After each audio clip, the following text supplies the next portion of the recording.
Hi, hello. Welcome to another episode of Isaiah's Newsstand. It's your host, Isaiah Edwards. The date is September the 3rd, 2024. Hopefully, this episode finds you well, in good spirits, and high hopes. As for me, I'm doing pretty good. We had a good Tuesday.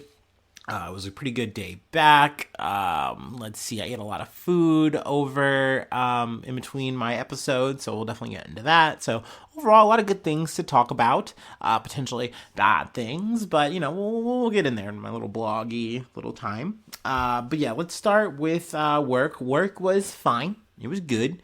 It wasn't too busy, but there was enough work to kind of keep me in place for the day. So there was that.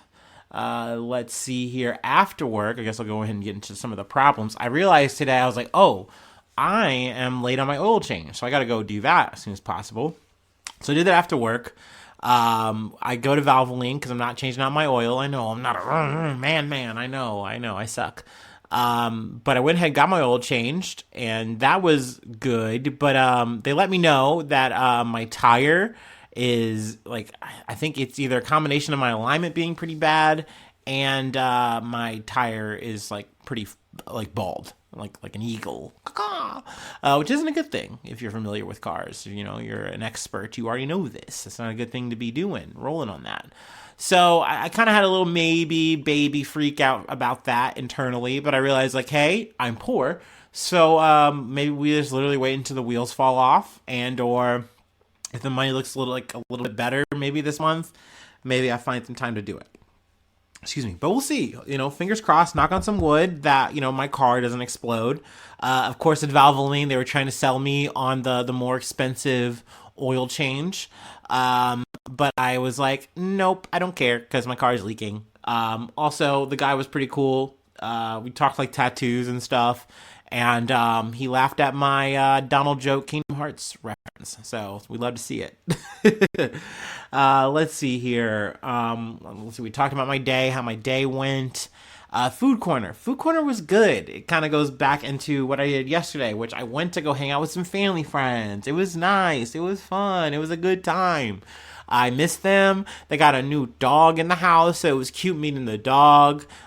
Initially, the dog wasn't scared of me, so that was nice, because they're like, yeah, this dog doesn't really like men, per se. At least they're a little bit more skittish around them. It was an adopted dog. It was a bull terrier.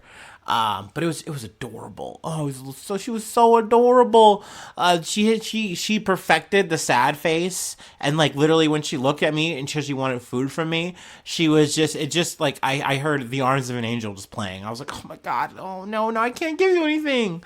But overall, it was just fun seeing everybody, and essentially what brought us together weirdly was I was curious. I was on the web and I saw this food, right? I saw this Lebanese thing, and it was a pizza of sorts. And I believe the term, it has like a bunch of different terms depending upon where you're at in the Middle East, Mediterranean area. But we're just going to settle for this term, lehem bajan. I don't even know if that's what we would run it as in terms of in that household what they would have called it, but whatever. That's what we're calling it for the episode. It was really tasty. It was really yummy. And then as well, we had a bunch of other Lebanese food. I think the word tabbouleh got mentioned. These like little wraps or what have you with like meat and rice, if I'm not mistaken. And there was like another one that was like a fake version of that. I'm not going to butcher and go through all the names and all the stuff. But it was just awesome, amazing food. There was hummus. I got like a bunch of pita bread in my system. It was great. I had a really good time. I got really well fed with a lot of leftovers to take home. So we love that. Also, I had this amazing like vanilla ice cream. I believe it's from like a local area called like Young's or something like that. I might be getting that wrong. I didn't look it up or anything. But then also, in the to-go bag they gave me was this whole ass brownie, and it was so dank. It was like like when you get a brownie and it's like a stock brownie, but then they also load chocolate chips in that brownie. Oh, it was so good. It was so good. I literally couldn't even wait till the next day. I ate it when I got home before I went to bed.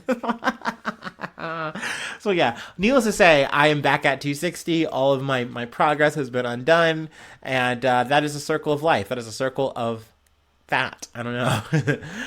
But yeah, that's my personal news. We're all caught up on my Joneses now. Let's see here. Like, so I'm in a good space. Like, usually I feel like my first day back, I always kind of hit this weird, like, negative, bleh, but like, I feel good. I feel solid, you know? Plus we only have like 3 more days and it's the weekend again. We loved that. We love to see that. So yeah, let's go ahead and do our startup and we'll get into some news.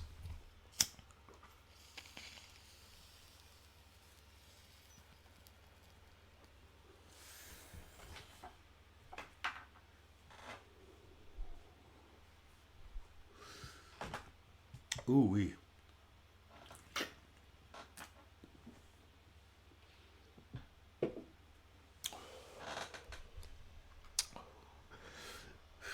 All right. Our first story comes from CNN. U.S. seizes Venezuela President Nicolas Maduro's airplane in the Dominican Republic. The United States has seized Venezuela President Nicolas Maduro's airplane after determining that its acquisition was in violation of U.S. sanctions, among other criminal issues. The U.S. flew the aircraft to Florida on Monday, according to two U.S. officials. It's the latest development in what has been a long, long been a frosty relationship between the U.S. and Venezuela, and its seizure in the Dominican Republic marks an escalation as the U.S. continues to investigate what it regards as corrupt practices by Venezuela's government. This sends a message all the way up to the top, one of the U.S. officials told CNN. Seizing the foreign head of state's plane is unheard of for criminal matters. We're sending a clear message here that no one is above the law, that no one is above the reach of the U.S. sanctions. The plane has been described by officials as Venezuela's equivalent to Air Force One and has been pictured in previous state visits by Maduro around the world. The Dominican Republic's president, Luis Abinader, we're going to say Abinader, there we go, said the plane seized by the U.S. on Monday was not registered under the name of the Venezuelan government, but rather under the name of an individual. Foreign Minister of the Dominican Republic, Roberto Alvarez, said the country's Attorney General's office received an order last May from a national court to immobilize the plane. The U.S. had requested it to be immobilized so they could search it for evidence and objects linked to fraud activities, smuggling of goods for illicit activities, and money laundering, he said. In a statement, U.S. Attorney General Merrick Garland said the Justice Department seized an aircraft we allege was illegally purchased for $13 million through a shell company and smuggled out of the United States for use by Nicolas Maduro and his cronies. The plane, a Dassault Falcon 900EX, was purchased from a company in Florida, the Justice Department said, and was illegally exported in April of 2023 from the United States to Venezuela through the Caribbean. It was used for Maduro's international travels and flew almost exclusively to and from a military base in Venezuela, according to the Justice Department. Records show that the plane's last registered flight was in March, flying from Caracas to the Dominican capital of Santo Domingo. The Venezuelan government described a seizure as piracy in a statement on Monday and accused Washington of escalating aggression towards Maduro's government following a contested election this July. Once again, the authorities in the U.S. and a recurring criminal practice that could be labeled anything but piracy, or that could not be labeled anything else but piracy, have illegally seized an aircraft that has been used by the President of the Republic, justifying its action in coercive measures that illegally and unilaterally they impose around the world. The United States has demonstrated that it uses its economic and military power to intimidate and pressure states such as the Dominican Republic to serve as accomplices in its criminal acts. This is an example of the supposed rules-based order, which, disregarding international law, seeks to establish the law of the strongest. It said, which I kind of feel like that statement kind of cooks. Like, look, at the end of the day, I know that technically the U.S. is within their rights and reasons to go after it. That's why they're laying it out this way. I mean, there's tons of criminal reasons to go after Maduro. I fucking get it. Like, this isn't anything I'm gonna say in defense of this man or his fucking nation state organization. But that being said, I do feel like this is more political. The sanctions are always more political than anything like justifiable. Like, at the end of the day, Venezuela, Maduro, is not playing ball. And because he's not playing ball and he doesn't play ball the way that they want, then that's why this shit is going to keep happening and happening and happening. Now, granted, yes, was the elections illegal? Of course. But at the end of the day, the U.S. is going to say, hey, this isn't even really about that. Even though they would have said, hey, I'm sure they would have worked out any kind of deal to make Maduro or have Maduro step down, and then they would just like let this shit go. They'd let it, like, you know, all of a sudden, all this fucking criminality doesn't really matter anymore. It just feels way, way more relative than it should if we're actually going by the whole legalities here, and it just feels like bum realpolitik to me. But I mean, hey. At the end of the day, like I said, Maduro's no fucking peach here. He's not an innocent person in any kind of way, shape, form, or fashion. Fuck him. But yeah, it's a weird happening of like, hey, we took your plane, like, ooh, got your nose. Like, I don't know. It just feels like you're just trying to be petty and just get him for this kind of stuff. But I mean, hey, at the end of the day, it was a plane, acquired by ill-gotten gains, I guess you could say. So, I'm not barking up the walls about this shit, really. But it's just one of those things where it's like, oh, yeah, I guess we got him. Oh, cool. Now I bet everything's going to implode now, and Maduro's just going to explode, or he's going to, like, turn himself in. Like, no, none of these things happen. Maduro's going to keep doing the same bullshit. It doesn't change the conversation. These are always slaps in the wrist at best. So, like, what does it really do besides the whole big dick shit that, like, more or less Venezuela was saying in that statement? So, yeah, there we go. We'll go ahead and move along now. Let's see. Let this shit load. Okay, all right. Glad my internet's working. Our next story, also from CNN. Actually, CNN triple threat here, a little hat trick. More than 10,000 U.S. hotel workers strike during Labor Day weekend. Excuse me. More than 10,000 hotel workers at 24 hotels stretching from Boston to the West Coast to Hawaii went on strike early Sunday morning, disrupting travel during a busy Labor Day weekend. The hotels are reportedly still open, but guests will deal with a skeleton staff unable to provide full services. Unite Here, the union representing the striking workers, said they are striking not just for better pay, but also for better working conditions, including the return of automatic daily room cleaning that many hotels dropped during the pandemic. We're on strike because the hotel has gotten off track, Gwen Mills, international president of Unite Here, said in a statement Sunday morning. During COVID, everyone suffered, but now the hotel industry is making record profits while workers and guests are left behind. Too many hotels still haven't restored standard services that guests deserve. Workers aren't making enough money to support their families. Many can no longer afford to live in the cities that they welcome guests to, which is a problem we talked about in the worker strikes of last year, which is sad that it's still an ongoing battle that people are going to have to fight. And it makes sense, though, that this is expanding. It's not just something that's going on out west that, workers are definitely uniting under this, the unions that they have and really fighting for better rights. So we're happy to see that. We love to see that. They have the story here from a Isata Sek, a banquet food server who has worked at Hilton Park Plaza in Boston for 18 years. She said her rent has increased from $1,900 to $2,900 in the last 5 years.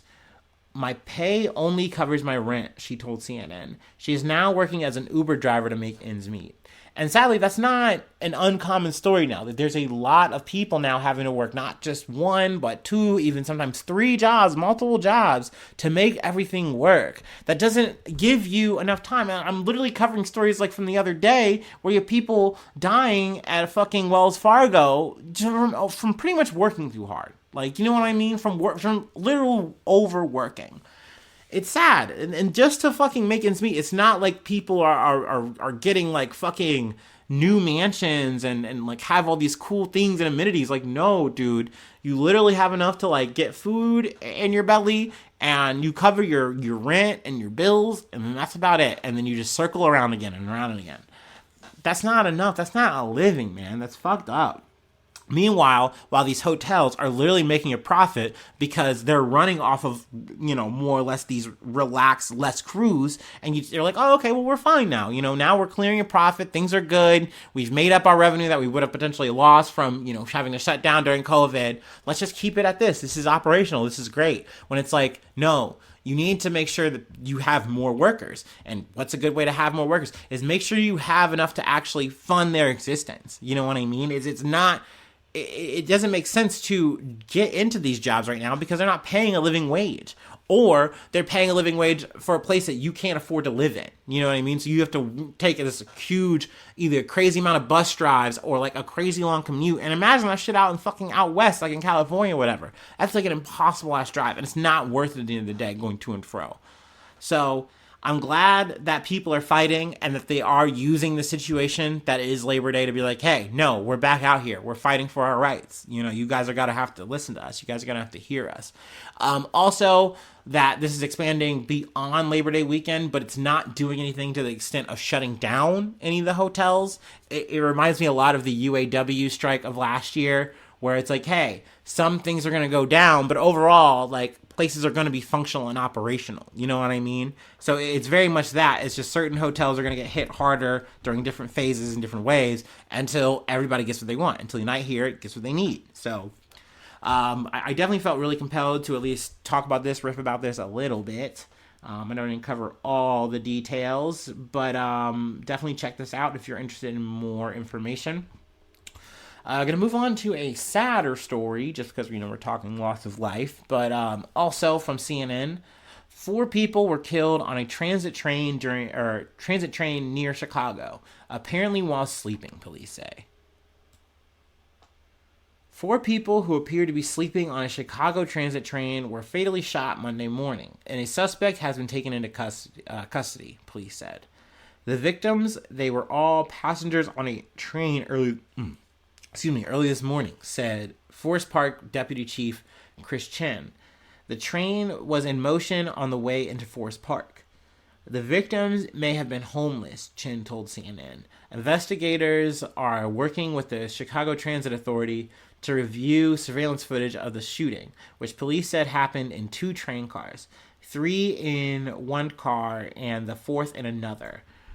We don't know for sure what the victim's social status is. Looking at the videos, they were asleep on the train.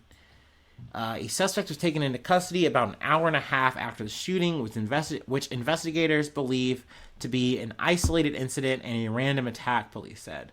Surveillance video was instrumental in identifying the suspect. The CTA has great cameras. Their surveillance cameras are excellent, Chen said. 3 agencies, Forest Park Police, Chicago Police, and the CTA work together to track and capture the suspect. Now, they haven't released the name or anything like that, but I did feel like that detail about the victims being potentially homeless was relevant. When I initially heard the story, it was just 4 people in the subway, which is still crazy and it's like random in its own way, but I do feel like it's a different kind of edge that's worth noting, that it's like, oh no, the tilt was I'm trying to shoot people who are homeless here, because I do feel like that's a different angle and it's important for potential motive. But we don't know who the guy is as of yet. At least I don't know as of recording. If I do hear any more, I'll definitely let you know. But I did want to add this fact at the end of this article that is mentioned, or at least towards the end. Monday's shooting is among 381 mass shootings in the United States so far this year, according to the Gun Violence Archive, which, like CNN, defines a mass shooting as one with 4 or more victims, not including the shooter. There have been an average of 1.5 mass shootings per day in the U.S. in 2024. I like mentioning that, and I don't say like in any kind of endearing way, of course, but I feel like it's important to mention it because I know this year I haven't covered as many shootings as I feel like I often do, but that does not mean that they aren't happening. I just feel like I'm not seeing them as much in my news feed because it's crowded out by other stories, I feel like. And even there's just an extent too where I'm not covering them as often because I am covering those stories. So, there's that, but I don't want it to be missed that sadly America is just bathing in its own blood because it just doesn't want to fucking fix these kind of problems. It doesn't want to actually tackle them any harder than they are, and they'd rather just fucking kick around cultural footballs and do this fucking dumb shit and talk about locked doors sometimes. Do whatever the fuck they can than deal with the problem because they would just rather get lobbyist money and get votes and shit. And it's fucking annoying and it's fucking frustrating. But, I mean, those are the problems, one of the many problems that we deal with at home in the U.S. that I feel like, I got to squawk about sometimes. All right. We have one more story that I wanted to cover, and I say wanted to reluctantly because this story, it made my skin crawl a little bit. Just a little bit. And I didn't know it was possible. I thought I'd be an old man hearing about this kind of shit. And apparently, nah, this is just some shit that happens in nature. It's real. It's not just a fucking game. So, let me go ahead and take my last break, and we'll go ahead and fucking cover the last story. All right.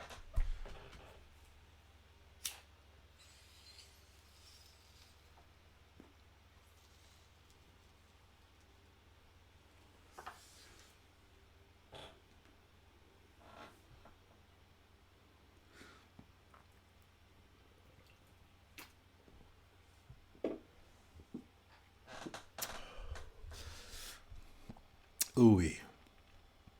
Okay, from WLWT 5. Technically, this is the fourth CNN story, but a wildlife researcher in the Peruvian Amazon has discovered a tarantula infected by the zombie fungus, cordyceps, a rare and eerie find. It took over his nervous system and forced him to come to this location, Chris Katola, a field researcher, said. Then, as he died, the fungus sprouted out of his body, allowing the spores to spread. Katola posted a video of the decayed tarantula, which appeared to have been killed by the cordyceps fungus, a genus of fungi that primarily attacks invertebrates by slowly consuming their bodies. If cordyceps sound familiar, it's probably because it inspired the popular video game turned hit zombie TV series, The Last of Us. But as horrifying as the imagery is on screen, Katola says seeing this fiendish fungus in action was a rare treat. This freaked me out, y'all.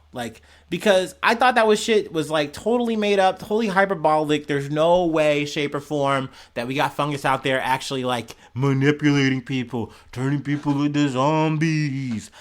But that's what happened to the spider. He got remote controlled. He got turned into a little RC. And then, hey, you're going to go to this fertile fucking spot. And you're going to fucking just stay there and die. And that's what happened. That's crazy. What if they do that to us? What if they do that to me? You're going to be reading my journal entry one day on Last of Us, whatever the fuck, oh man, I gotta try to make it funny, but I mean, we'll see. Hopefully I'm good on that day before the fucking, shit takes over, you know what I mean? But shit, man, that definitely scared me. So now you know what I know, that fungus is real. These cordyceps are real. Real as fuck. Anyway, that's it. That's the episode.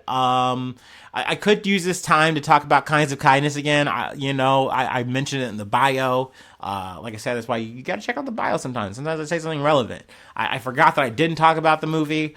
It was kind of meh, though.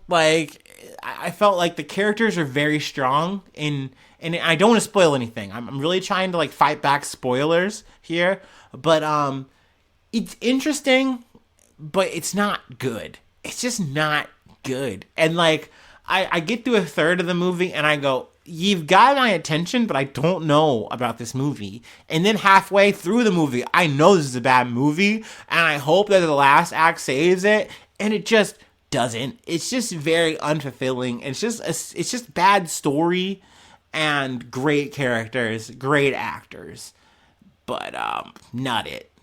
Kind of whackness. So anyway, That's my review of that movie. There you go. You got that. If you'd like to help out, support the effort, sound. No, if you want to help out, support the effort, let's do that first. Come a newsy. You want to be a part of the shout out gang? I got you. Isaiah, patreon.com, so Isaiah News. I can get it. Promise. Isaiah News 1 at gmail.com. If you want to send me any feedback, if you want to yell at me about my reviews on Kinds of Kindness, or if you want to sound off at me on the social media sphere, you can find me out there. Or the podcast out there. Hopefully you're subscribed to the YouTube, trying to get those numbers up, trying to get those ratings up on whatever platform you're listening on. So give me the stars, give me the subscription, give me the follow, just give me the like. Anyway, thanks so much for tuning in. Thanks so much for being a friend. And hopefully I see you soon for some more good news. I love you. Bye-bye. Mwah.